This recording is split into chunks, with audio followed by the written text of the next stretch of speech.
Well, hello everyone. Thank you all for joining us. My name is Allison Westcott, Customer Service Manager at ImmunoChemistry Technologies, and I'll be hosting our webinar today. You may have noticed that your phone has been muted. However, we do encourage you to ask questions along the way. Just type your question into the chat dialog at the right and select Send to Host.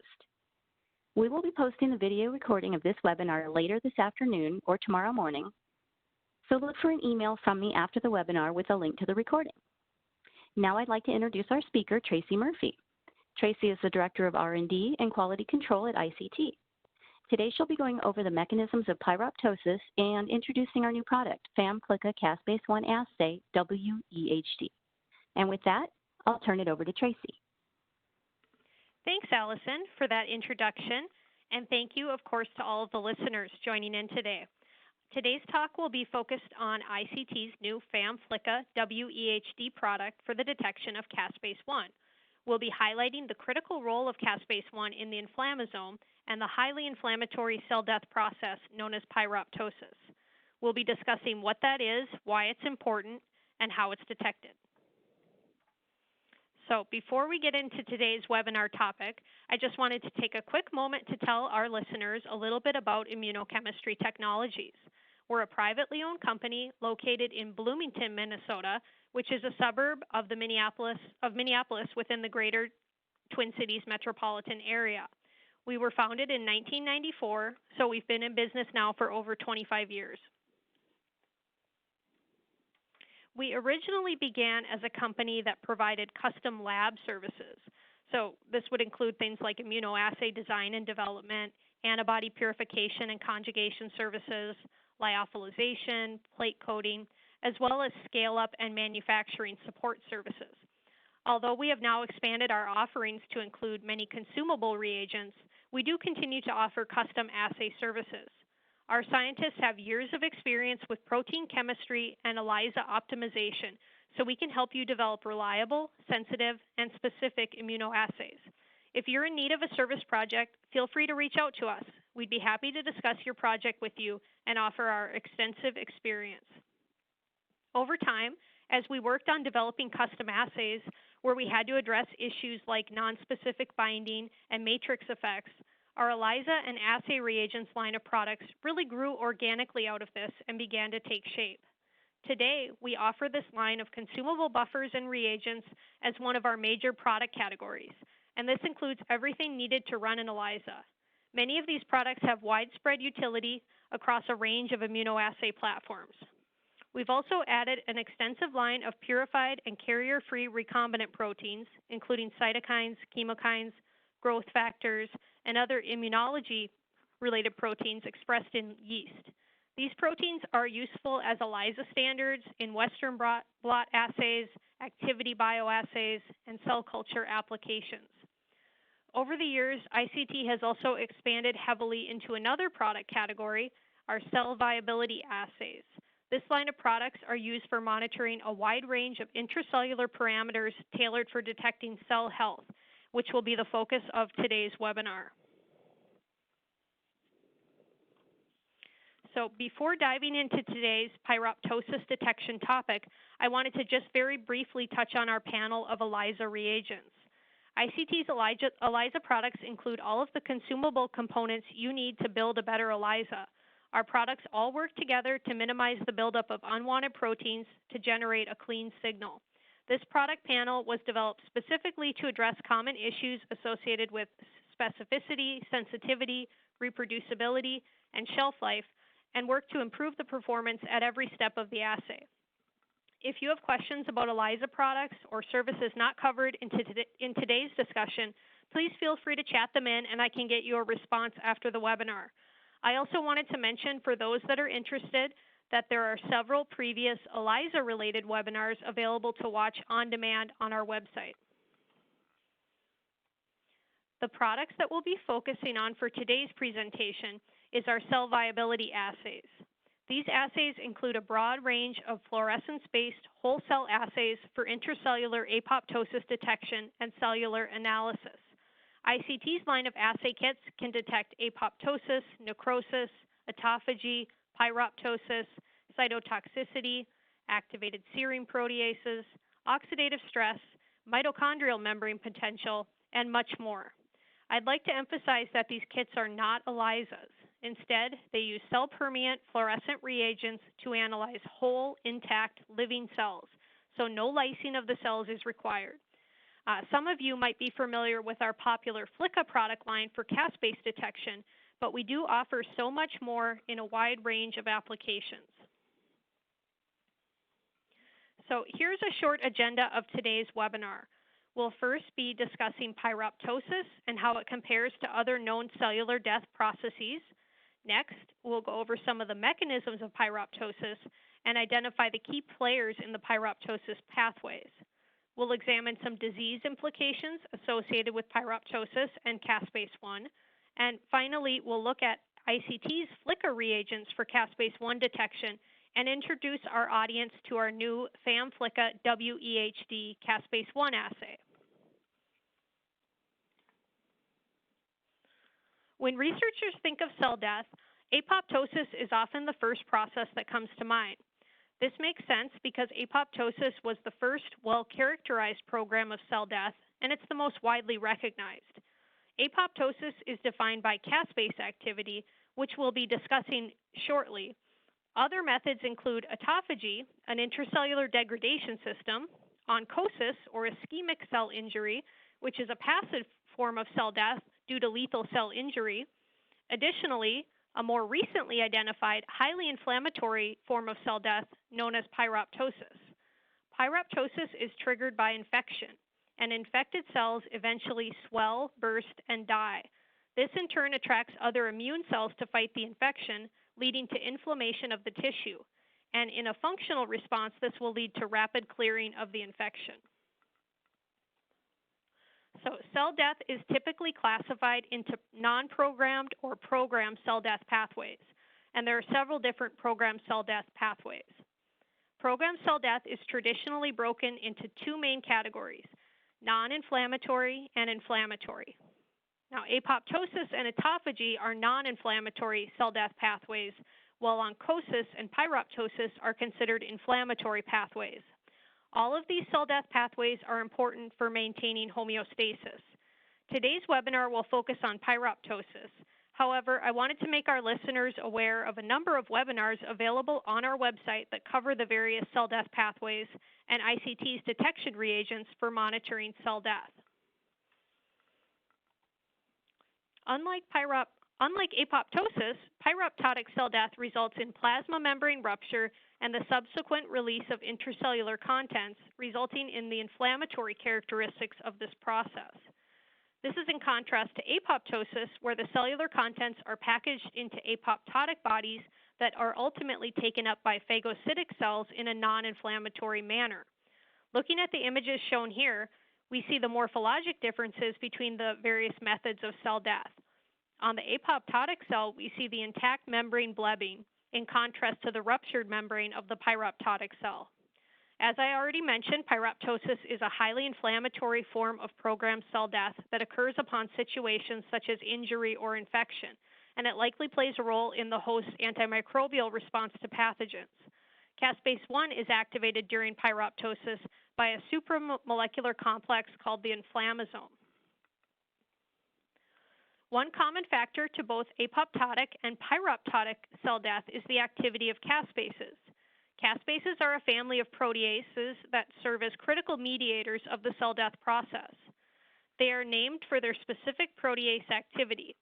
A cysteine in the enzyme's active site nucleophilically attacks and cleaves a target protein at the C-terminal of an aspartic acid residue, which is why they are named cysteine-dependent aspartate-directed proteases, or caspases.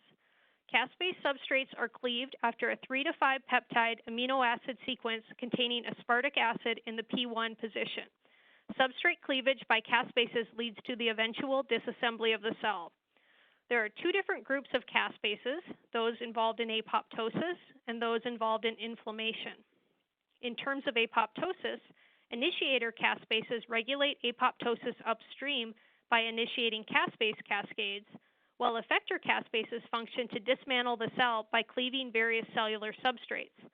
Inflammation is heavily dependent on the activity of Caspase-1, which is associated with inflammasome activity and is a key housekeeping enzyme. Caspase-1 activity is integral to pyroptosis and is the focus of our webinar today.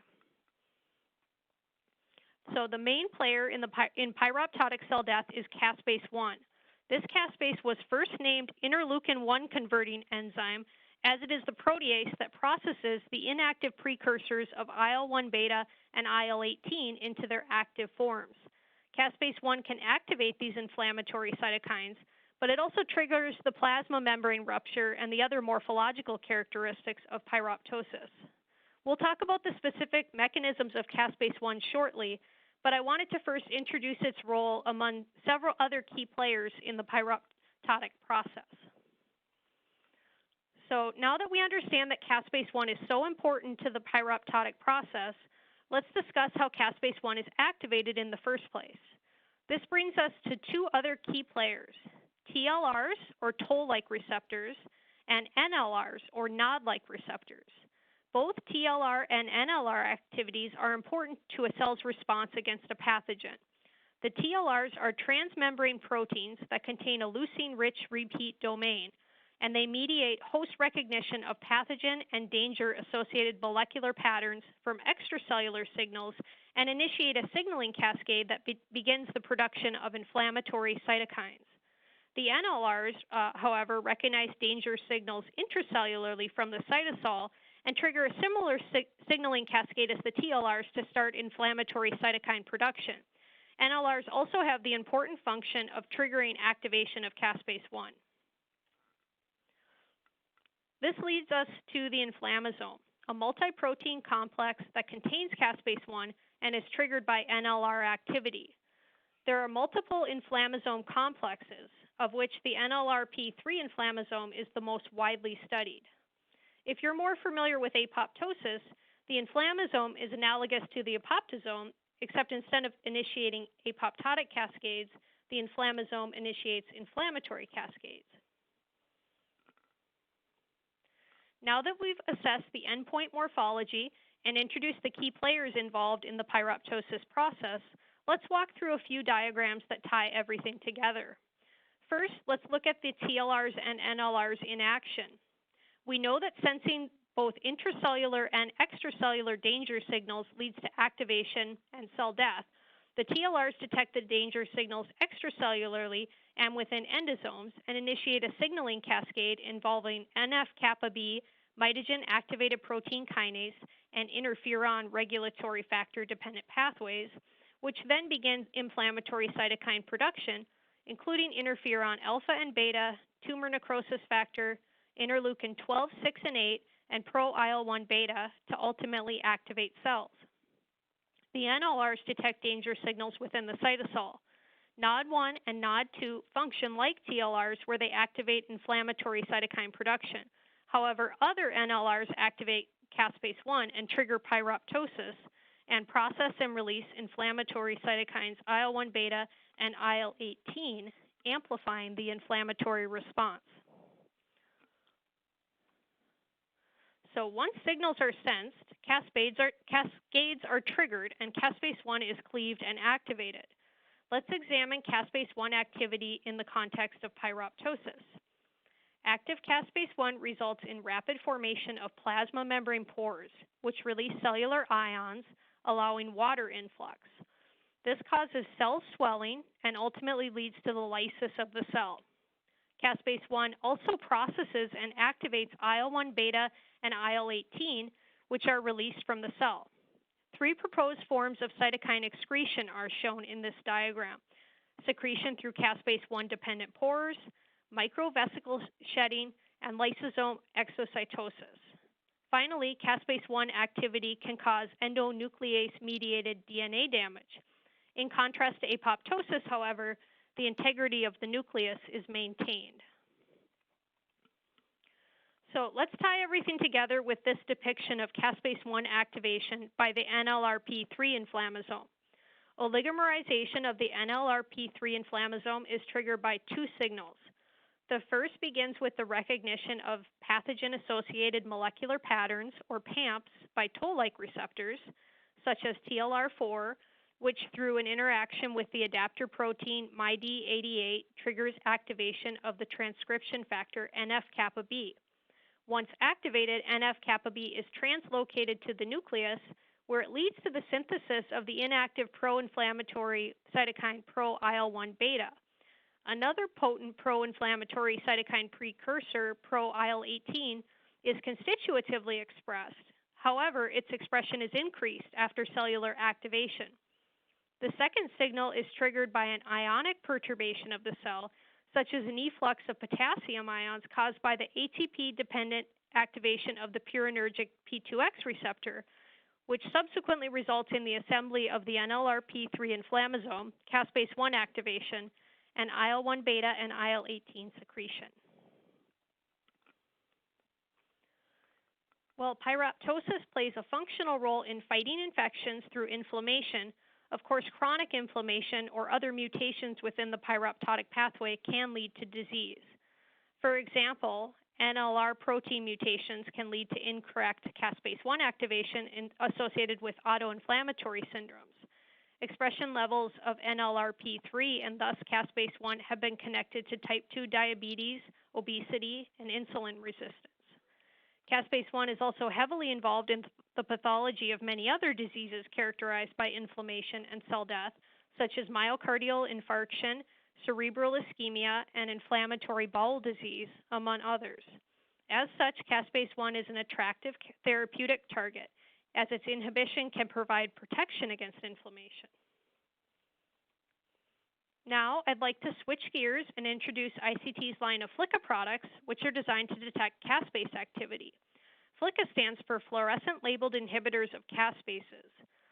FLICA are cell-permeant probes that can traverse the lipid bilayer of cells because of their low molecular weight, absence of any charged structure, and their overall hydrophobic character. All FLICA products contain the same general structure, a unique peptide sequence that competes for caspase binding that is flanked by a fluorescent reporter tag, such as carboxyfluorescein, and a floral methyl ketone moiety that irreversibly binds to the active caspase. These assays are available for a variety of different caspases as well as polycaspase activity. The samples can be analyzed using a flow cytometer, fluorescence plate reader, or microscope, and are available in green, red, and far red emissions. Before we move on, I wanted to provide just a quick high-level explanation for how FLICA works. When the caspase is in the inactive zymogen form, the enzyme's catalytic sites are blocked. Once processed to the active form, the catalytic sites become exposed. The FMK group on the FLICA probes can then form a covalent bond with the reactive catalytic sites on the active caspase enzyme. This enables the FLICA probes to be retained inside the cell despite the subsequent wash steps, while unbound probe diffuses back out of the cell and is washed away. I'd like to emphasize that FLICA is not cleaved by the caspase. Once the FMK reactive groups on the FLICA probes form covalent bonds with the two catalytic cysteine groups within each of the two caspase reactive sites, that caspase enzyme is rendered essentially inactive, so it can no longer cleave any substrates. To detect caspase-1 and pyroptosis, ICT has several options. Our FLICA kits are available in green and far red fluorescence. We have also come out with our pyroptosis assays, which pair our caspase-1 detecting FLICA reagents with nigiricin, so users can easily prepare positive controls for their pyroptosis studies. Today, we're highlighting our new FAM-FLICA Caspase-1 assay, which uses WEHD as the Caspase-1 targeting sequence.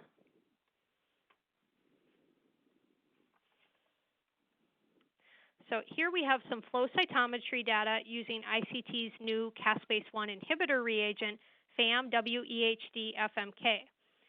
These are THP1 cells that were either mock treated, which is shown in green, treated with LPS at 1 microgram per ml for 3 hours, shown in orange, or nigiricin at 20 micromolar for 30 minutes, shown in blue, or LPS plus nigiricin, and this is shown in red. The LPS plus nigiricin treatment induced the greatest amount of caspase-1 and pyroptosis, with greater than 90% of the cells in that population falling within the positive gate. The nigiricin-only treatment induced an increase in caspase-1 positive cells in about 50% of the cell population, and the LPS-only treatment induced about 20% of the cells to become positive for caspase-1, compared with just under 8% positive within the negative control. Here we have some microscopy images that showcase the new FAM-WEHD FMK Caspase-1 reagent. Here again, THP1 cells were exposed to LPS plus nigiricin to induce caspase-1 activity, or mock treated with DMSO. The cells were then stained with FAM-WEHD FMK, washed, stained with Hooks 33342 to label nuclei blue, fixed, and then imaged. The cells treated with LPS plus nigiricin displayed significant caspase-1 activation through the green FLICA staining, while the untreated cell population showed very low levels of green fluorescence, indicating few cells with caspase-1 activation. So to recap the topics we discussed today, pyroptosis is a highly inflammatory form of programmed cell death that occurs during injury or infection. Toll-like receptors detect danger signals extracellularly and within endosomes, and nod-like receptors recognize danger signals intracellularly from the cytosol and trigger signaling cascades to start inflammatory cytokine production. Nod-like receptors also function to trigger activation of caspase-1, which we know is the main player in the pyroptotic cell death pathway. We also discussed the inflammasome, a multi-protein complex that contains caspase-1, as well as how caspase-1 activates inflammatory cytokines and triggers plasma membrane rupture and some of the other morphological characteristics of pyroptosis. The role of caspase-1 in the pathology of many diseases characterized by inflammation and cell death was also discussed. For the detection of active caspases, ICT has developed our fluorescent-labeled inhibitors of caspases, or FLICA products. Cell-permeant FLICA products are comprised of a caspase-targeting peptide sequence flanked by a fluorescent reporter tag and a fluoromethylketone moiety that irreversibly binds to the active caspase. FLICA assays are available for a variety of different caspases as well as polycaspase activity, and the samples can be analyzed using various fluorescence analysis techniques and are available in green, red, and far red emissions. To detect caspase-1 and pyroptosis, ICT has options available in green and far red fluorescence. Our pyroptosis assays pair ICT's caspase-1 detecting FLICA reagents with nigiricin, a caspase-1 inducing agent used for generating positive controls. We've recently launched our new FAM-FLICA Caspase-1 assay, which uses WEHD as the caspase-1 targeting sequence, and this is another great option available in green fluorescence. We've just highlighted some sample flow cytometry and microscopy data showing how this product can be used to detect caspase-1 activation in whole living cells. In addition to the caspase-1 detection products discussed today, I wanted to just take a quick moment to remind our listeners that ICT offers a wide array of products for detecting cell health status. If you have any questions about the other products or services offered by ICT, please feel free to reach out and get in touch. You can email us at help@immunochemistry.com. Most questions are answered within a day, or for more urgent inquiries, you can call. We take a lot of pride in offering great customer and technical support, and we truly love hearing how you're using our products and helping you troubleshoot your experiments. As you're planning out your project or working through an experiment, please keep in mind that we have a variety of resources available on our website to help you. You can find webinars such as this one on a wide variety of topics. Just go to the archive section on our webinars page. We also have some short product demonstration videos if you'd like to see some of our popular kits in action. We regularly update our blog with helpful tips, new citations, and company announcements, so check there for all your ICT news updates. And finally, we have extensive documentation in the forms of product manuals, safety data sheets, and certificates of analysis that are all easily accessible from our product pages. That concludes my presentation for today. Thanks so much for attending. We're so glad you were able to join us, and I hope you have a great day. With that, I'll turn things back over to Allison. Great. Well, thanks so much, Tracy. That was awesome. And that's about all the time we have for today. If you submitted a question via the chat box, we'll follow up with you personally after the webinar. Again, I will also be sending out the webinar recording the next day or so be sure to look for an email from me. Like Tracy said, make sure to check out our website for future webinars. If you have ideas for other webinars, please fill out the Contact Us form on our website. You can always reach us through social media on Facebook, LinkedIn, or Twitter as well. That about wraps it up for us. So thank you again, everyone, for joining us, and have a wonderful day.